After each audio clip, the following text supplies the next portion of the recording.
Nega odamlar 2016-yilni eng zo'r yil deb eslashadi? O'zi bu yilda nima bo'lgan edi? Umuman olganda 2016-yil pop madaniyat tarixida iz qoldirgan yil bo'lgan. Ronaldo akamizning ko'z yoshli Yevro kubogi, Snapchat, Spinner, Bottle Flip va Mannequin Challenge'lari, undan tashqari bir talay hit taronalar va unutilmas filmlar bilan yodimizda qolgan. Drake'ning ushbu qo'shig'i esa sizni o'sha yilga qaytaradi.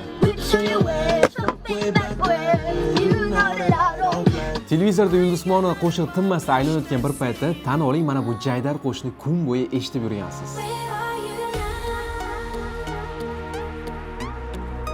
Hozirda shov-shuv bo'layotgan Zootopia filmining birinchi qismi ham aynan 2016-yilda chiqqan edi. Undan tashqari Moana, Deadpool, Stranger Things, Kapitan Amerika, Fuqarolar urushi, La La Land, Inferno va shu kabi bir qancha shedevr asarlar. 2016-yil kino, musiqa, memlar bilan shu qadar mashhur bo'lib portlagan yil bo'lganki, bu o'zaro ingliz tiliga ham ta'sir qilib, Oxford lug'atiga 500 dan ortiq yangi so'zlar qo'shilgan.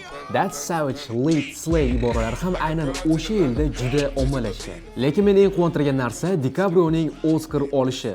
Bu unvon uchun u nimalar qilib tashlamadi? Juda ham katta mehnat, sabr, jasorat orqali oxiri muvaffaqiyatli insonga aylandi. Siz ham shunaqa inson bo'lishingiz mumkin. Buning uchun sifatli ta'lim olib, chet tillarini o'rganing. Izohda plyus qoldirsangiz, bu masalada biz batafsil yordam beramiz. Xullas, rostdan ham 2016-yil eng zo'r yillardan biri bo'lgan. Siz esa izohda 2016-yilni yorqin vibini eslatadigan istalgan narsangizni yozib qoldiring.